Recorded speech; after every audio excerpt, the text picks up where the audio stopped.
Assalamu alaikum. Ахалазия пишиода деген оору тууралуу бир аз айтып берген аракет кылайын.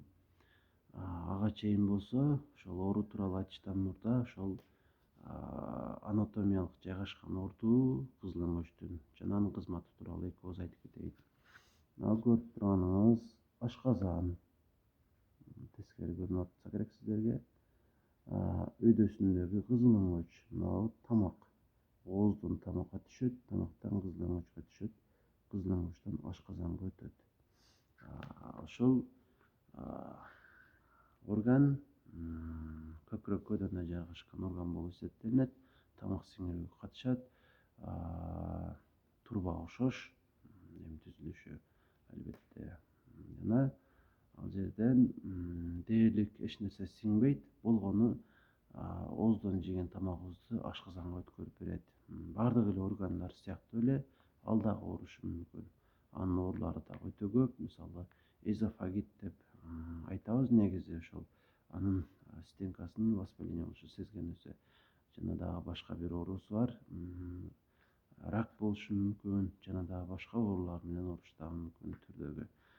Жана ошол оорулардын бирөөсү ахалазия деген, ахалазия пишиода деген оору. Бул болсо көрүп турганыңыздардай эки сфинктер бар. Сфинктер деген бул ачкыч деп айтсак деле болот.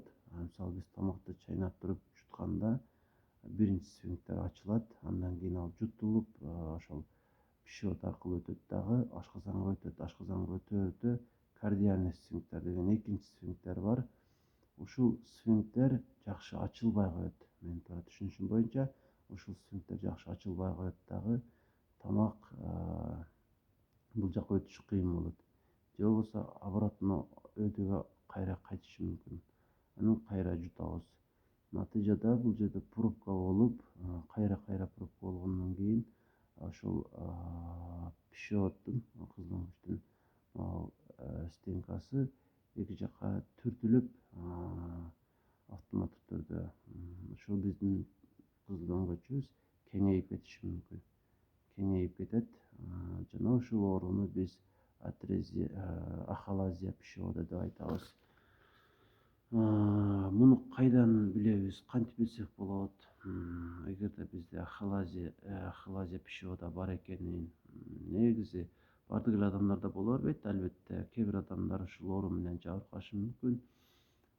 Симптомдору бар. Бир-эки симптомун айтып кетейин.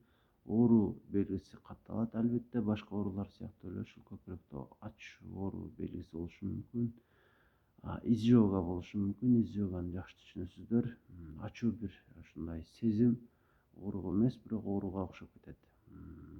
Жана дагы оорудан сырткары ошол жеген тамак ооздон кээде чыгып кетиши мүмкүн, ыктыярсыз түрдө. Ушул белгилер байкалат. Дисфагия болушу мүмкүн. Дисфагия болсо тамак аштын жутулуусунун кыйын болуусу. Алгачкы мезгилдерде негизи оорунун 4 стадиясы бар. Улам экинчи стадияга өткөн сайын оору оорураак деңгээлге өтөт. Ошол тамак жутканда жутулуш кыйын болот. Башында катуу нерселер жутулуш кыйын болсо, бара суюк нерсени жутуш дагы кыйын болуп калат. Ошондуктан эгер ушул сезимдер сизде байкала баштаган болсо, тезирээк гастрентологко барып көрүнүп коюш керек болот. Кошумча дагы эмнени айта алам? Кошумча кызыл өңөчтү текшергенде эмнелер менен текшерилет? Ошол баягы шланга жутабыз го, гастроэзофагеальный ошол гэп деген ушундай аппарат бар го. Ашказанды, онекел ичегини жана кызыл өңөчтү көрө турган камера аркылуу текшериле турган ушул шланганы жутканда ар бир органды карап өзүнчө түшүнүп көрсөтүп берет. Стенкасы кандай болуп атканын. Ошо менен текшерсе болот. Жана барий деген ошол затты куруп туруп рентген аркылуу дагы текшерилет. Ушундай жолдору бар текшерүүнүн. Негизи көп учурда 80% диагноз пациент менен сүйлөшүп олтурганда эле коюлат. Албетте лабораториялык текшерүүлөр башка ооруларда текшерилген сыяктуу эле коюлат лабораториялык текшерүүлөрдө. Ушул форменин элементи деп коебуз, кандын элементтеринен организмибизде кандайдыр бир воспаление же сезгенүү процесстери болуп атабы, ушуларды аныктаса болот. Негизинен ушул баарлашууда билинет көп нерсе, жана же рентген кылынат, же ошол мен айткандай, биринчи айткандай камера менен текшерилет, жана ЭГДС же ФГДС деп айтып коебуз. Ушул аппаратты шылаңын айтып атам. Жана дагы башка текшерүү ыкмалары дагы бар. Аны гастроэнтеролог менен сүйлөшкөндө өзү зарыл болсо, ошол текшерүү ыкмаларын дагы жүргүзүлөт.